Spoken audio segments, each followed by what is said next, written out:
At a friend's engagement party, someone jokingly asked Felix and me when we were finally getting married. I looked at him with a smile, however he said nothing. He only changed the subject awkwardly. The friend who asked looked at me apologetically. I kept smiling and took a sip of my drink. I have always had a habit of putting things off, not seriously, just enough to hold on longer than I should. So this time I decided to let Felix go, and let myself move on too. Chapter The awkward moment passed quickly and everyone soon went back to enjoying the party. I laughed and joked along with them, genuinely happy for the two stars of the night, my best friend Zoe Cole and her boyfriend. The teasing had started earlier when halfway through the party Lucas Brent suddenly dropped to one knee and proposed to Zoe. That left only Felix Foster and me as the last two in the group with no signs of marriage after all these years. During one of the games Zoe changed seats and sat beside me, quietly squeezing my hand under the table. I gave her a small reassuring smile. Back then among all of us, Felix and I had been the first couple to get together. Everyone thought we would also be the first to get married. However, 6 years had passed and somehow we were still only boyfriend and girlfriend. By the time the party ended, most of our friends had already left. Only Felix, Zoe, Lucas and I stayed behind. Zoe pulled me into a hug and whispered softly into my ear, "Sarah, no matter what happens, don't wrong yourself for someone else." I hugged her back and smiled.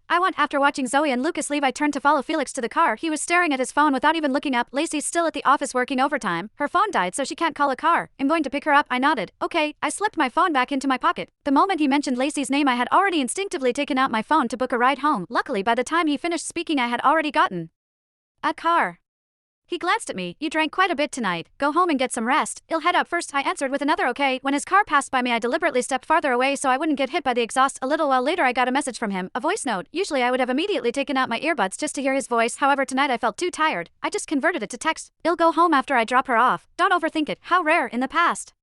Whenever he left me behind for Lacey, he never bothered offering any reassurance afterward. I replied with okay. The chat box showed typing. However, in the end he did not send anything. I did not care either. Ever since making that decision earlier tonight, I had felt an unfamiliar sense of relief. For years, because of Lacey, Felix's childhood friend, I had been anxious, insecure, constantly second-guessing myself. I had fought with Felix over her more times than I could count. However, every time he would only look at me coldly. "Are you done yet?" I treat Lacey like a younger sister. Her parents entrusted her to me, so of course I take extra care of her. I hired her because she's genuinely capable. Don't make everything sound so dirty. If that's how you insist on thinking about me, there's nothing I can do. Over and over again, always the same lines. I practically knew them by heart. When I got home, I did not wait for Felix. I went straight to bed. Just like I expected, he never came home that night. I already knew he would not. Chapter in the morning, a message came through. "Lacey's place lost power last night. I helped her until late. Didn't want to wake you, so I stayed in a hotel. Not at her place." He had always been frank like this. He never avoided mentioning Lacey in front of me. He believed that as long as he explained himself clearly, there was no problem. Another message popped up. "I booked that restaurant you've been wanting to try. Dinner tonight." This was his usual way of handling things. An explanation followed by a piece of candy. Whether I accepted it or not, he would automatically consider the matter settled. As long as he thought had explained himself, then I wasn't supposed to stay upset. The few times I could not take it anymore and tried to talk things through, the look in his eyes was always the same, as if I was being unreasonable. So most of the time I swallowed my grievances and pretended to be mature and understanding just to keep him happy. I replied okay. Felix could handle spicy food, but he didn't really like it. Normally he would never suggest taking me